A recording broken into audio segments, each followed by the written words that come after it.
here. It adds to the collection. The color scheme is great. Like I'm really taking this right here. Maybe I could add something.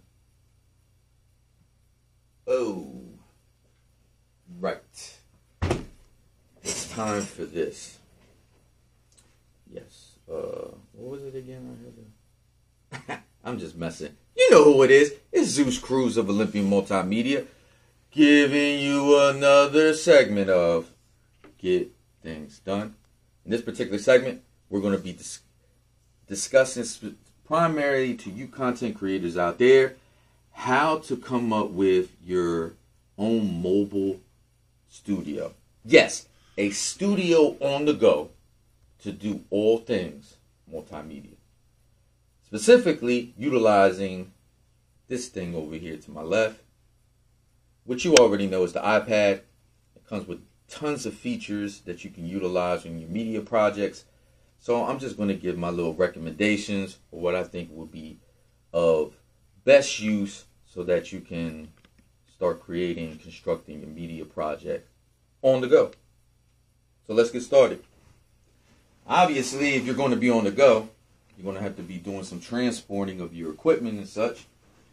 So I definitely recommend you get yourself a good durable bag, specifically something with numerous compartments.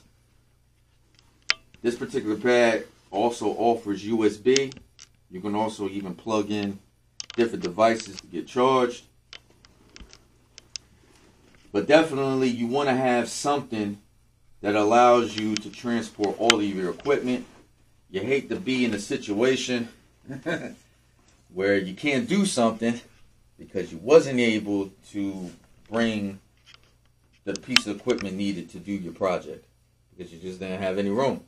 So definitely get yourself a bag big enough so that you're able to transport everything you need to transport. Obviously, there's different genres within media. So if you're a digital or a graphic designer, obviously you're going to need a digital drawing pad. This is just to give you some enlightenment that you can find things that are compact and that it's mobile ready. This particular model is the Huron Graphics tablet. It's the model H420. It's definitely recommended. It's a little bit of an older model, but it's still good to use. As you can see with its slick design, it's very intuitive, very easy to use. Not a lot of overhead as far as setup.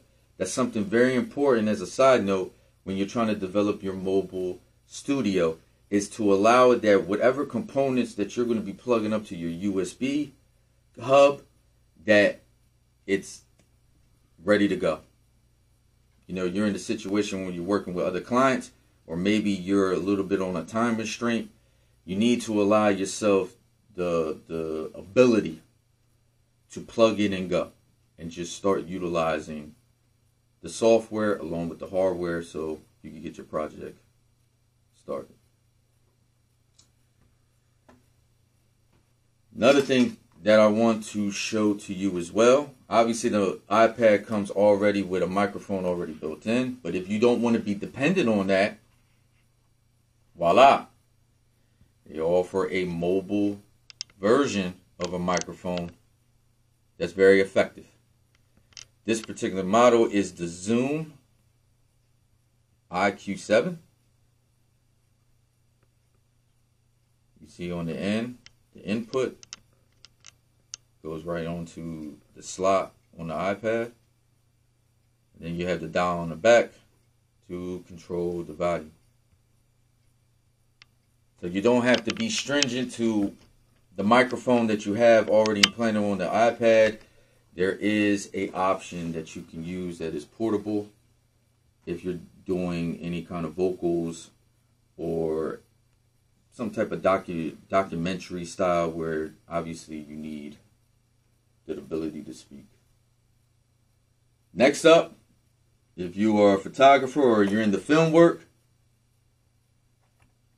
with its latest update and just the construct of the iPad itself, it's allowing you to use third-party lenses, as you see here. These are lenses that come with pop filters already attached to it. such as micro lenses, wide angle lenses, fisheye, just to name a few. And you can put that right onto the lens on the iPad. If you're looking for more in-depth photos or film footage, they also provide the anamorphic lenses. This particular one is 52 millimeters. It already has a pop filter on there, but you can also attach color filters on here as well if you're trying to add any kind of tint or temperature to your footage or your photos. You have that ability here. Notice everything is portable, easy to use, ready to go.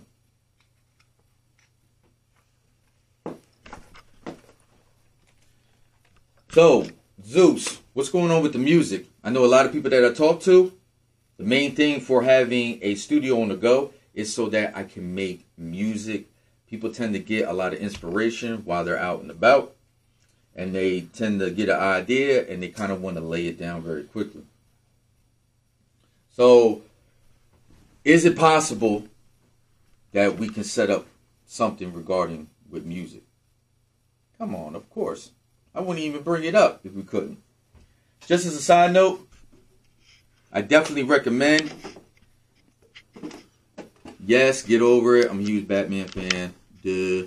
But you definitely want to have some kind of container, pouches, so forth, that has all your cables, has all your wiring, has all your outputs, as you see here. You definitely don't want to get in a situation where you got to go through all the hassle of just trying to find them so that you can plug in your different pieces of equipment. Here I got a pouch on here. Yes, I'm plugging some merch. Some merch that'll be coming soon. Like it, love it, hate it, let me know. Anywho, definitely have it in a way where it's easy access to get to these things. As far as the music, let's tap over here. As you notice here, oh, let me put down this flap first. They actually have ones specifically designed for the iPad.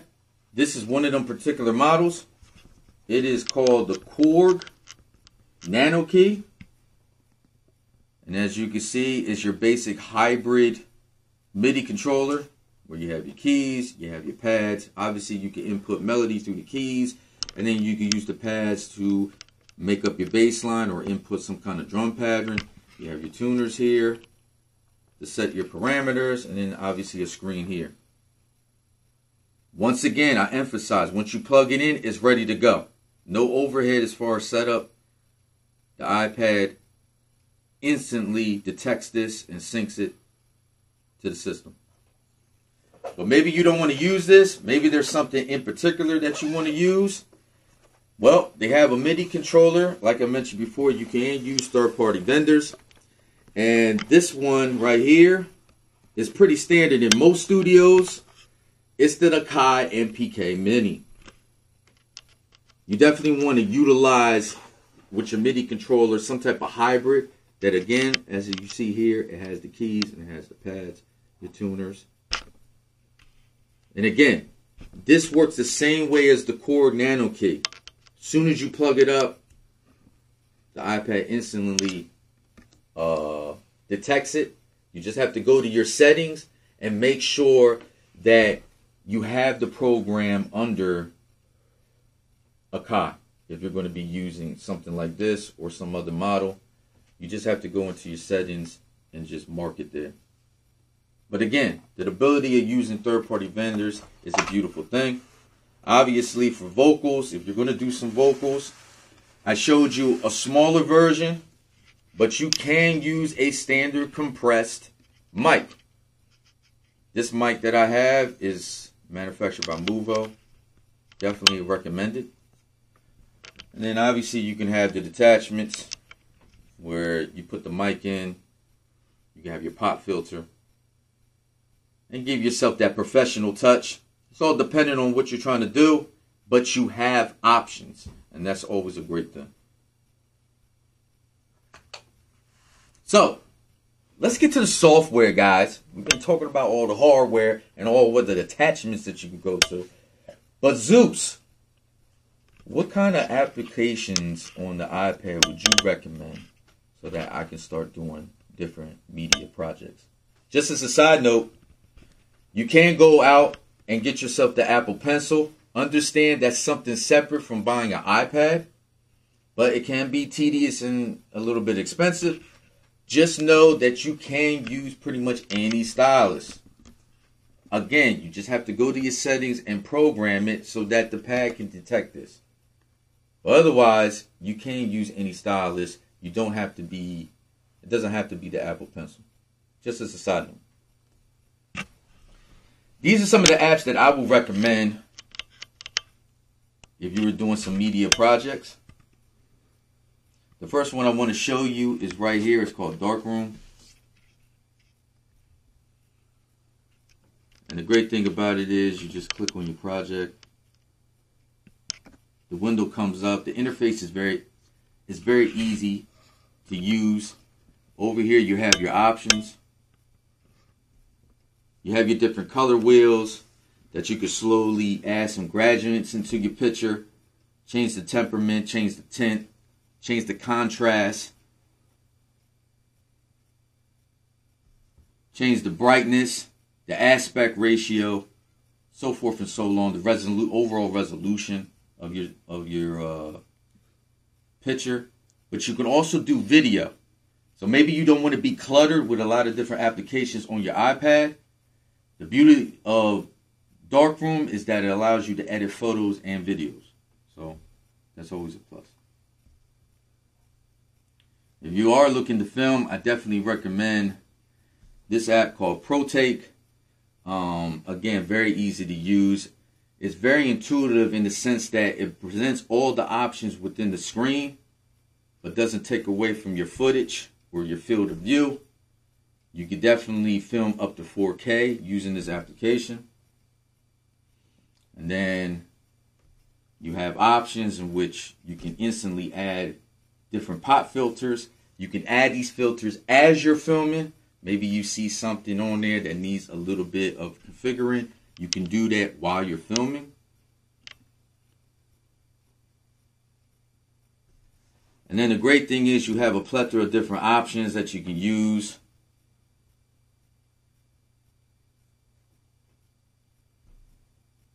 Neat thing too is that you could create your own presets. So maybe you have it set up the way you want to, and that's going to be kind of like your go-to when you go to filming. Instead of having to go through the configurations again, you actually can storm right on here, which is beautiful. And then the neat thing too is with your accessories, if you didn't want to use the different attachments that you want to put on the iPad, it already comes built in within the software. As you see, it has the anamorphic lenses, it has the gimbals already programmed in there. So no need for anything, no added attachments. It's great if you're just looking for some quick shots. This app already has it. If you're looking for the digital or the graphic design, I definitely recommend PAINTSTORM. They actually just put this available on iPad. This used to be just simply for Windows. I actually have it in my studio, the full version of PAINTSTORM. This is a modified version or a light version, but it's just as good. Again, very intuitive, has all the features right there within, next to your canvas, your color wheel, the different types of brushes, the different gradings when it comes to pencil. You also have other mediums like charcoal that's available on here as well, depending on what you're trying to design on here. Definitely recommend it, and it's free. So you never can beat free, right? So we got that with the graphic design. How about with the music? What's going on with that, ZEUS? Well, definitely one thing that I recommend is this. It's the AUDIOKIT SYNTH 1. And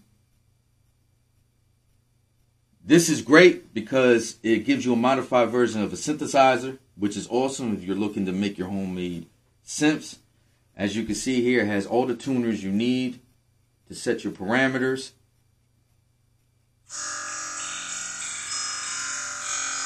And obviously, the iPad's touchscreen, you can use that as well. But remember, you can plug in a MIDI controller, and obviously that can make that a little bit easier to use. So if you're into music production, specifically to make like different types of synths, I would definitely recommend this app. Then the next thing I wanted to show you when it comes to the music is GarageBand, this is standard for all Apple products between the phone and the pad, but it's awesome the way it breaks down between keys. Create your own sound libraries. You can add your own sound library onto GarageBand. Has specifics for like if you're just looking to do drums. As you can see here, it has the guitar.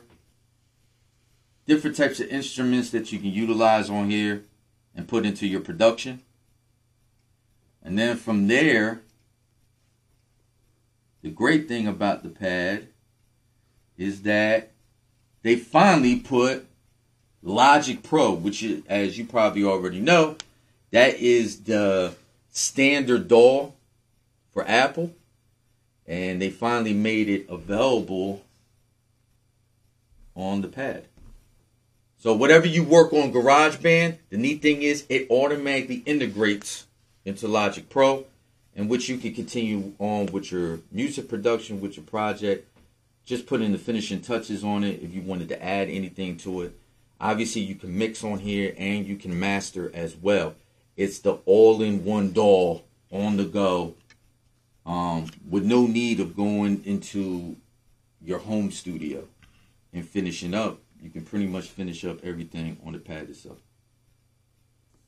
So, I think that's pretty much it. So, I definitely just wanted to give y'all a little bit of enlightenment as far as knowing that you do have the ability that if you're working on a media project and you happen to not be in your studio, that if you're on the go, you're out and about, you can still get work done. And that's always a beautiful thing. So that's it. I'm glad you guys tuned in. You know who it is. It's ZEUS CRUZ of Olympian Multimedia. I'm going to get back to acting like I'm an art curator, and the only thing left to say is get things done. Check y'all later.